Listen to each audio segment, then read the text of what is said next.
Hello everyone, welcome to my little country kitchen. My name is Marianne and today we are gonna be doing my mother-in-law's quick rolls. Look at this beautiful recipe that I actually have her handwriting. I finally printed it and I made it in a format that I would understand, so I like steps and instructions, not all the instructions at the top and all the ingredients separate. I like them combined. Anyway, so I just wrote it the way I needed. So let me show you what we're doing here. I'm going to gather everything. Yeast. And here's a warm water, 2.5 cups. She even wrote the temperature, 105 degrees. And this is distilled water because having chlorine or whatever in the water doesn't let the yeast proof as much. So this is actually 122. I'm going to let that cool down a bit.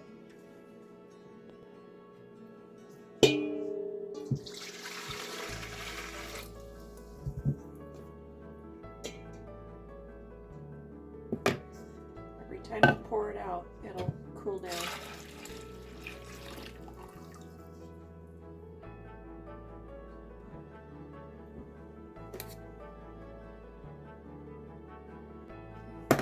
One more.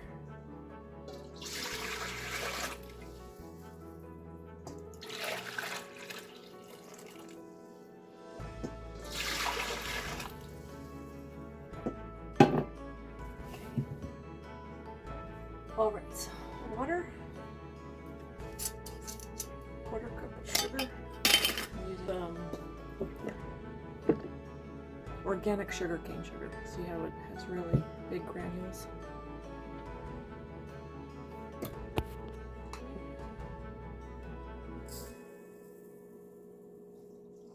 Okay, quarter cup of sugar.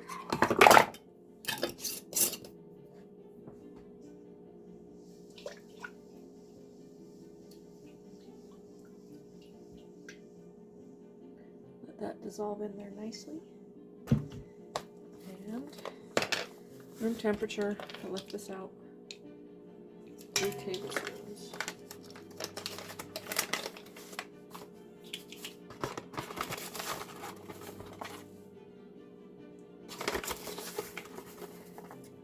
Some people say not to mix it.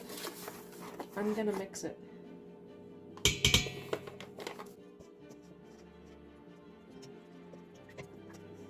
Okay, that's what it looks like. Now we let that sit. That is proofing the yeast. Put a lid on it or saran wrap. Either one works. We'll be back in about 10 minutes. Okay, 10 minutes later, and this is what it looks like. That is some proofed yeast, and it's very yeasty. Wow, that smells strong. Okay, now we add half a cup of oil. You can use any oil you want, avocado oil, canola oil. I'm using olive oil. Half a cup of oil and 3 eggs beaten. These are room temperature eggs. Warm fresh. I'm going to check each one, make sure they're okay. Doesn't smell like anything. That's exactly what you want. Saving the shells to feed back to my chickens after I crumble them.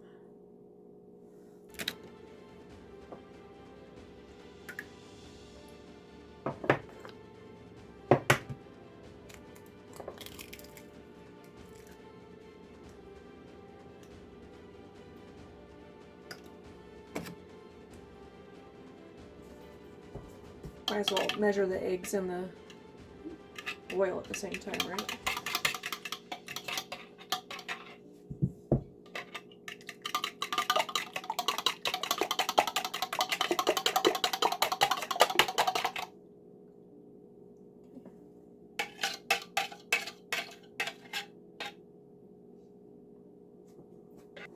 And now 2 cups of flour. Love my flour bowl. It has scraper already in it.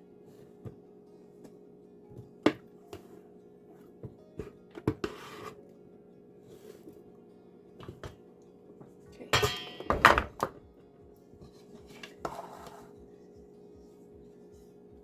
Mix this up.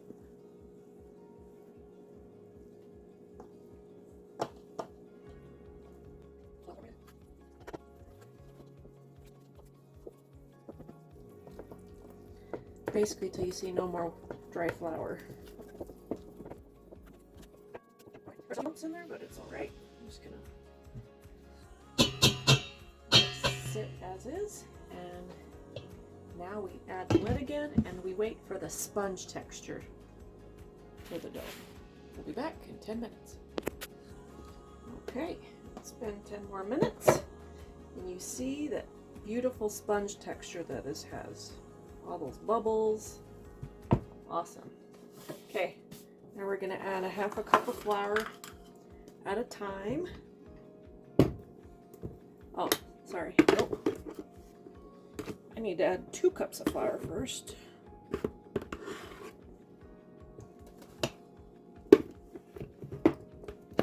Because you're doing 6 cups total.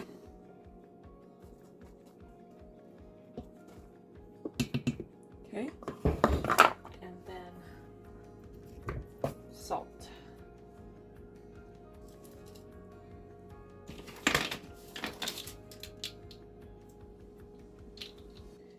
Two teaspoons of salt.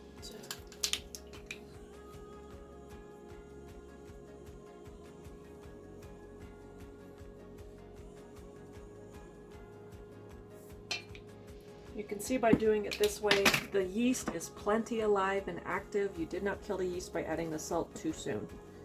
So the order does matter. Go ahead and get this incorporated. And that's normal to lose the air bubbles once you mix it.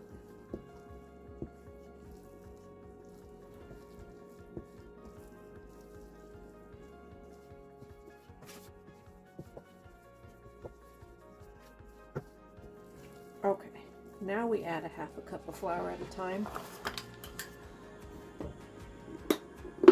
4 more times until it's well incorporated.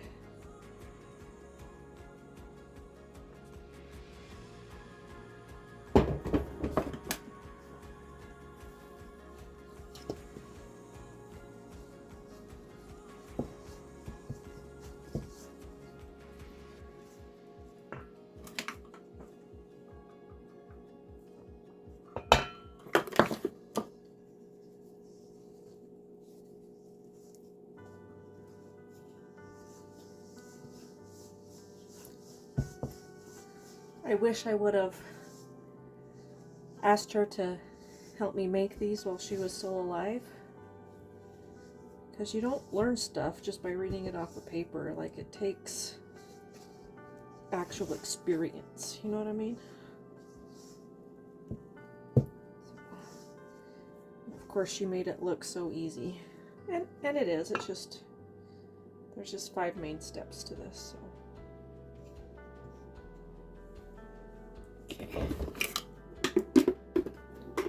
And I'm using all-purpose flour.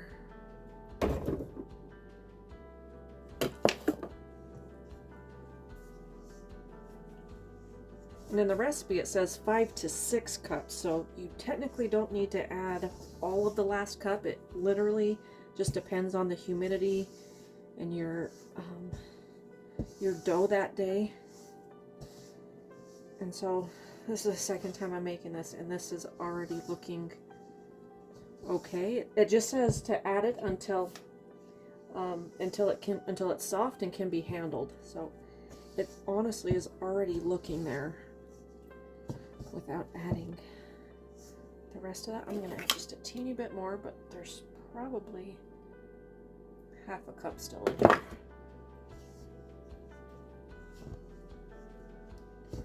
Okay. I would get in there and knead it, of course, but does anyone else have an issue with getting their hands icky and textures? Like, I hate touching icky stuff. Like, I hate touching garlic. because it makes your hands smell for a whole 3 hours. I hate touching ground beef because it's so greasy and icky, and I hate touching dough because same reason, it's icky. Okay, I'm gonna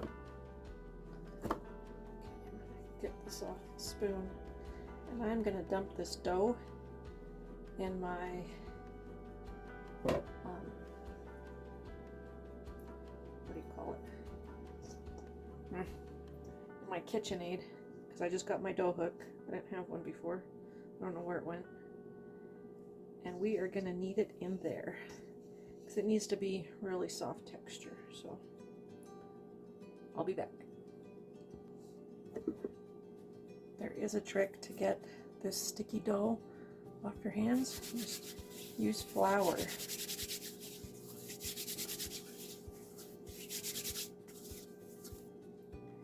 And poof. Most of it's gone. Yay, now I can just wash my hands like normal. So let's show you what's in the KitchenAid. Okay, so I just plopped the dough in there. Now we're gonna knead it. It's only about halfway out of 4. And we'll be back in about 8 to 10 minutes. Okay, it's about 12 minutes of kneading, and it looks like this. So soft to the touch, but it's not sticking to me, so that's good. It is sticking to the bowl, but it does come off. And I added about a quarter more cup of flour, 1 tablespoon at a time. I think I maybe did 5 of those actually, almost 5. So let's dump it back into here.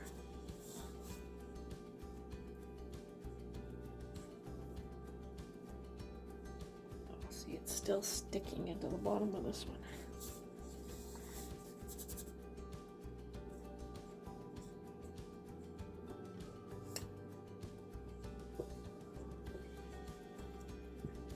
There we go.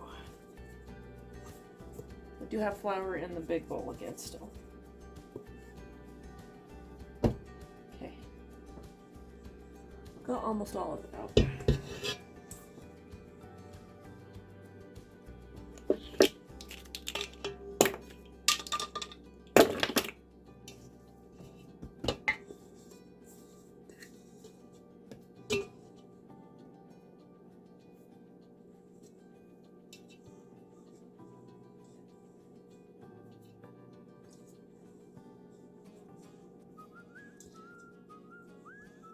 Okay, that's more like it. Just gonna knead it a few more times in here. I could not knead this by hand. It was over 12 minutes of kneading with a machine. I'm so glad I got my dough hook back. I have a really bad back, so this would not be possible without my dough hook. Okay, look how nice and supple that is. It's so soft. Okay, now we're letting it rise for 30 to 45 minutes. I'm going to check it at 30 because last time I let it go 45, it was bursting off the lid. So we'll be back in 30 minutes. Okay, it's been half an hour. As you can see, it's pushing the lid up. Ooh, that looks so beautiful. Okay, so for the first proof, you push it, and if it bounces back, that's good. But if it doesn't bounce back at all and you can just put a dent in there, then you've overproofed it and you need to start over.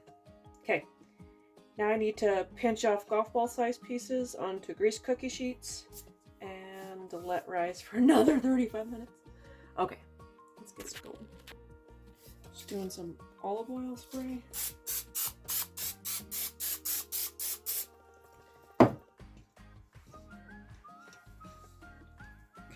Pinch off about a golf ball. Roll, roll, roll.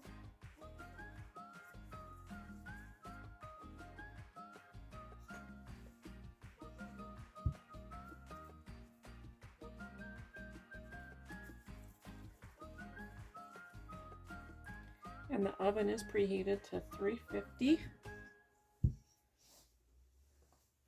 And after these rise for another 35 minutes, then I can bake them for 15 minutes.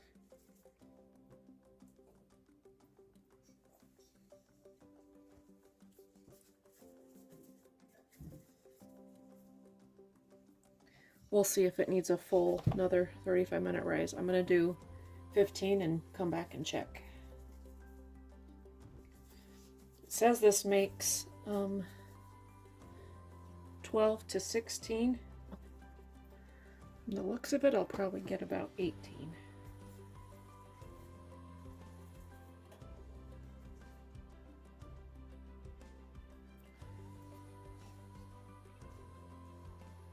And it's about 69 degrees in my kitchen. It's not too warm. I guess it will be warmer over here by the oven. Okay, you do that. And you get a tea towel like this. You get it wet, and then you place it over the top. Okay, whole thing's wet with warm water. Now we're gonna let this rise for another 15 minutes and come back. Okay, this is 15 minutes later.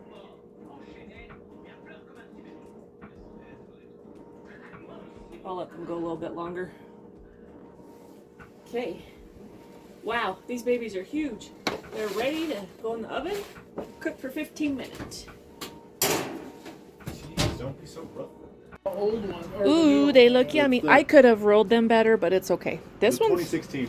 this one looks great. Look at that. Toasty now. 19 rolls.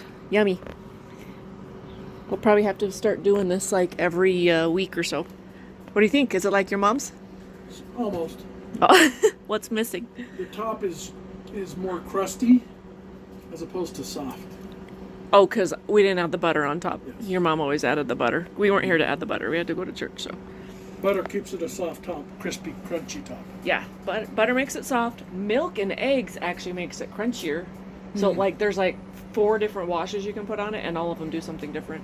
We'll have to try and experiment and see how they all turn out next time doing that. What do you think? I put egg wash on my garlic knots. Oh, that's good. Okay, did you try it? Yeah. It's yummy. I don't know if this is the same one, but I think she makes It's good. like a garlic parmesan. It's yummy. Happy. How do you 3? I did it. We did it. We did it. Did what? Hooray! Lo hicimos.